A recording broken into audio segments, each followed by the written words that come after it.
సుప్రీంకోర్టులో నేను review petition వేశాను. డైరీ నెంబర్ వచ్చి 38729/2024. తర్వాత ఇది కేసు నెంబర్ వచ్చి ఆర్పిసి నెంబరు. నేను స్టేట్ పంజాబ్ చీఫ్ సెక్రటరీ మీద వేశాను. నేను అడ్మిట్ అంటే నిన్న తీసుకున్నారు, ఇది డెఫినెట్గా అడ్మిట్ అవుతుంది. మా దాంట్లో ఉన్న విషయాలు ఏంటంటే దీంట్లో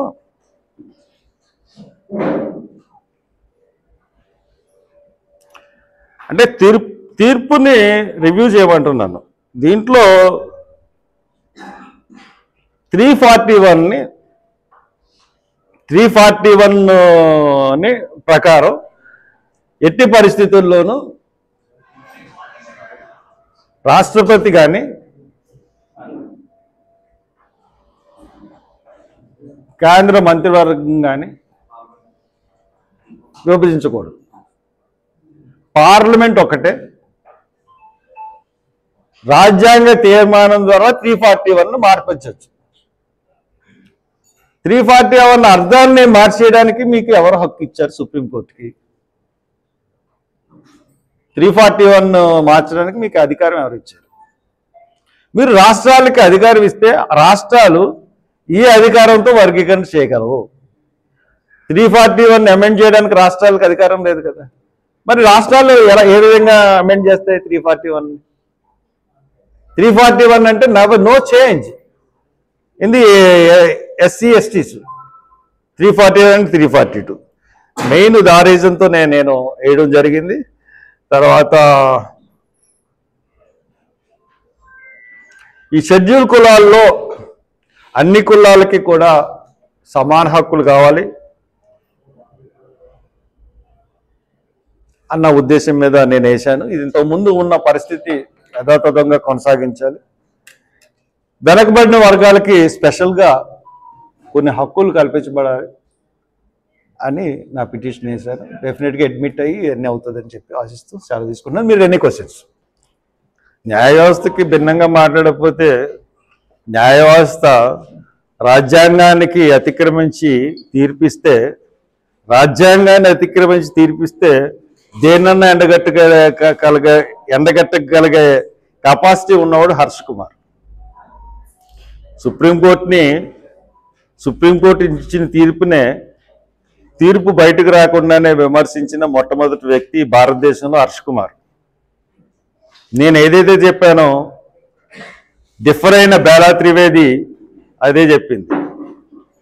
ఈ రోజున అదే మందాకృష్ణ మాదిగా చంద్రబాబు దగ్గరికి వెళ్ళి నిన్నేం మాట్లాడాడు? 341 అమెండ్ చేయించండి, రాజ్యాంగం సవరణ చేయించండి అంటాడు. అతనికి తెలుసు. అండ్ ఇంకొక పాయింట్ ఏంటంటే ఈ తీర్పు వల్ల క్రమేపీ రిజర్వేషన్స్ మరుగైపోతాయి. అది ఎలా అంటే ఈ తీర్పులో క్రిమీ లేయర్ అన్న విధానం ప్రవేశపెట్టారు. సెంట్రల్ గవర్నమెంట్ క్రిమీ లేయర్ విధానాన్ని ఆమోదించబోము అని చెప్పింది. ఒక తీర్పులో క్రిమీ లేయర్ విధానాన్ని ఆమోదించబోము అని ప్రైమ్ మినిస్టర్ ఎలా చెప్పగలడు? రాష్ట్రాలకి రిజర్వేషన్ ఇవ్వడాన్ని సమర్థిస్తాడట, క్రిమీ లేయర్ని ఆమోదించబోము. ఒక తీర్పులో ఉన్న రెండు సబ్జెక్ట్ని రెండు అబ్జెక్ట్ చేయాలి, అయితే రెండు చేయాలి. Who is who? ఎందుకు వర్గీకరణలో క్రిమీ లేయర్ విధానం అంటే, ఇప్పుడు సపోజ్ ఇది మాలలు కాదు, బాధికులు కాదు, భారతదేశం అంతా కూడా వ్యతిరేకిస్తుంది తీర్పుని. హర్ష్ కుమార్ ఆంధ్రప్రదేశ్లో వ్యతిరేకిస్తున్నాడు, చిరాగ్ పాస్వాన్ బీహార్లో విభేదిస్తున్నాడు, ఉత్తరప్రదేశ్లో మాయావతి విభేదిస్తుంది, ఉత్తరప్రదేశ్లో అతను భీమ్సేన్ పార్టీ వ్యతిరేకిస్తుంది, ములాయం సింగ్ యాదవ్ కొడుకు అభిషేక్ సింగ్ అతను వ్యతిరేకిస్తున్నాడు. మొత్తం అన్ని రాష్ట్రాలు వ్యతిరేకిస్తున్నారు. అన్ని రాష్ట్రాల్లో ఉన్న వాళ్ళు అత్యధికులు ఎవరు? చమర్స్. అందరు ఎంపీస్ చమర్స్ అంటే మాదిగులు. ఎందుకు వాళ్ళు వ్యతిరేకిస్తున్నారు? కలిసి ఉంటే రాజ్యాంగం డెఫినెట్గా వస్తాను. ఇతన్ని పావు కింద వాడుకొని మందాకృష్ణ మాదిగిని మాలల్లో కూడా కొంతమంది వర్గీకరణకి అది కాదండి నేను చెప్పిన వాళ్ళ వర్గీకరణకి ఎవరు ఇప్పుడు ఇప్పుడు నేను చెప్తున్నాను ఇంకొక నెల రోజుల లోపులోనే ఈ వర్గీకరణ అన్నది వద్దు అని మాదిగలే డిమాండ్ చేయబోతా ఉన్నారు. ఎందు గురించి అంటే ఈ క్రిమిలేయర్ అన్నది ఎంత డేంజర్ అంటే మనందరికీ కూడా రిజర్వేషన్ ఉన్న నా కొడుకులే ఇంకా రిజర్వేషన్ పొందుతున్నారు, కలెక్టర్ కొడుకులు కలెక్టర్లు అవుతున్నారు, ఎస్పీ కొడుకులు ఎస్పీలు అవుతున్నారు, ఈ క్లాస్ 1 ఆఫీసర్ల కొడుకులు క్లాస్ 1 ఆఫీసర్లు అవుతున్నారు. అట్టడుగులు ఉన్న జాతికి ఏమో రిజర్వేషన్లు అందట్లేదు. కాబట్టి క్రిమిలేయర్ పెట్టడం సమంజసం మనందరం అనుకుంటాం, కొంతవరకు కరెక్ట్ అది. కానీ అసలు విషయం ఏంటంటే క్రిమిలేయర్లో ఇప్పుడు మా స్కావెంజర్ మా స్వీపర్ ఉన్నాడు, మున్సిపాలిటీలో పనిచేస్తున్నాడు, అతనికి గవర్నమెంట్ రిజర్వేషన్ వల్ల స్వీపర్ ఉద్యోగం వచ్చింది. అతనికి నెలకి 18,000 15,000 20,000 అంత వస్తుంది. అతను కొడుక్కి నెక్స్ట్ క్రిమిలేయర్ వల్ల రిజర్వేషన్కి అనర్హుడు. What is the dangerous point? మీరు ఇంకా ఏం చేయాలి? ఈ రిజర్వేషన్లో అట్టడుగున్న స్థాయికి వెళ్ళాలంటే బిలో పావర్టీ లైన్ వాళ్ళకి ముందు రిజర్వేషన్స్ ఇవ్వండి, పైన తీసేయండి, బిలో పావర్టీ లైన్కి ఇవ్వండి. ఆ టైప్ ఆఫ్ మీరు విడదీయరాని కులాలని, ఒక షెడ్యూల్లో చేయబడిన కులాలని మీరు విడదీయడానికి ప్రయత్నించకండి.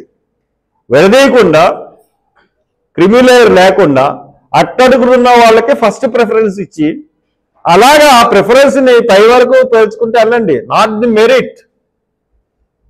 మెరిట్ అంటే బిలో పావర్టీ లైన్లో మెరిట్ స్టూడెంట్స్కి ఇవ్వండి, దాని తర్వాత ఇంకో స్టెప్ వెళ్ళండి, ఆ తర్వాత ఇంకో స్టెప్, అలాగే మీరు రిజర్వేషన్ ఇస్తే అట్టడుగున్న స్థాయికి వెళ్తుంది. కానీ వీళ్ళు విభజించుకున్నారండి, ఏబిసిడి విభజించుకున్నారు. మాలల్లో డబ్బులు ఉన్న వాళ్ళకి, బాగా చదువుకున్న వాళ్ళకి, బాగా ఐఏఎస్ ఆఫీసర్లు వాళ్ళకి రిజర్వేషన్ పోతాయి, మాదిగల్లో బాగా చదువుకున్న వాళ్ళకి వాళ్ళకి పోతాయి. మాదిగ ఉపకులాల్లో అట్టడుగు స్థాయి ఉన్న కులానికి రిజర్వేషన్ అందుతుందండి? అందదు కదా. మాలల్లో అట్టడుగున్న కులాల్లో వాళ్ళకి రిజర్వేషన్ అందుతుందో అన్నది కదా. రెండు కులాల్లో అట్టడుగులు ఉన్న వాళ్ళు ఇప్పటికి కొన్ని జాతులు కొన్ని కులాలకైతే రిజర్వేషన్ ఒక్క పర్సెంట్ కూడా అనలేదు, ఒక్కరు కూడా గవర్నమెంట్ పాలన అనుభవించలేని పరిస్థితి ఉంది. దాని గురించి సుప్రీంకోర్టు ఆలోచించాలి, ప్రభుత్వం ఆలోచించాలి. లేకపోతే ఈ sub categorisation is the not a permanent solution for the reservations. So ఎందుకంటే ఇతను మందాకృష్ణ అన్న అతను ఇప్పుడు దేశంలో ఎక్కడా వర్గీకరణ గురించి రాలేదు. ఇతను ఎందుకు ఫైట్ చేస్తున్నాడు? ఇతను మనువాదుల శక్తిలో, మనువాదుల చేతిలో ఒక ఓటు బ్యాంక్ కింద. ఎందుకంటే ఇతను చెప్తే వీళ్ళ వరకు వింటుంది కాబట్టి చంద్రబాబు జారదీసి ఇతను విషబీజం నాటించాడు.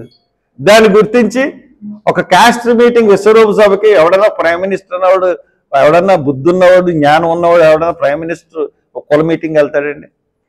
ఆ విశ్వరూప సభకి వెళ్ళి నేను కూడా పాల్గొంటున్నాను, నేను కూడా ఫైట్ చేస్తాను prime minister. Is it right? Parliament అంటే ప్రైమ్ మినిస్టర్ కింద ఉండి ఒక కుల సభకి వెళ్ళొచ్చా? Yeah prime minister for the all, not for Madigas and not for the Malas. అంత విజ్ఞత లేని మనిషి, ఓటు గురించి ఆ ఓటింగ్ మిషన్లు మార్చే మనిషే మన మోడీ. కాబట్టి అతని గురించి ఇంకంతకన్నా ఎక్కువ అవసరం లేదు. అన్నిటిలో దోషి మోడీయే. కాబట్టి అతను ఒక పావు. అతన్ని సపోర్ట్ చేస్తున్న వాళ్ళు ఎవరున్నారండి భారతదేశంలో? ఆంధ్రప్రదేశ్లో ఈ వీళ్ళ ఓట్ల గురించి చంద్రబాబు సపోర్ట్ చేయొచ్చు, లేకపోతే జగన్మోహన్ రెడ్డి సపోర్ట్ చేయొచ్చు, లేకపోతే రేవంత్ రెడ్డి సపోర్ట్ చేయొచ్చు, లేదంటే కేసీఆర్ సపోర్ట్ చేయొచ్చు, అది వీళ్ళెవరన్నా సపోర్ట్ చేయ, బీజేపీ సపోర్ట్ చేయొచ్చు. కానీ భారతదేశంలో ఉన్న ఏ నాయకుడు కూడా సపోర్ట్ చేయడు. ఇతను వెళ్తున్నది అంతా దగ్గర కూడా అగ్రవర్ణ నాయకుల దగ్గరికే. ఒక్క జాతీయ నాయకుడు, ఒక్క ఎస్సీ నాయకుడు పేరు చెప్పగలరా సపోర్ట్ చేస్తున్నామన్న నాయకుడిని? That is Manda Krishna Madiga. But అందరూ కూడా రేపు 19వ తారీఖున సెప్టెంబర్ 11న మళ్ళీ ఈ బంద్ పూర్తిగా సక్సెస్ అయింది. ఇది ఆల్ ఇండియా బంద్. మళ్ళీ ఇంకా నేను నా మీటింగ్ గురించి మాట్లాడడానికి ఏం అర్హత ఉంటుందండి? ఆ రోజున మీరు అందరూ ఉన్నారు, రాజమండ్రి మునిగిపోయింది. కాబట్టి దానికి మళ్ళీ నేను రేపు 11వ తారీఖున మళ్ళీ మా కార్యక్రమం ఏమిటో ఇప్పుడు ఆల్ ఇండియా కార్యక్రమం అనౌన్స్ చేశారు. ఆల్ ఇండియా కార్యక్రమంలో 11వ తారీఖు మేము ఏం చేస్తామన్నది మీకు తర్వాత చెప్తాం. Thank you.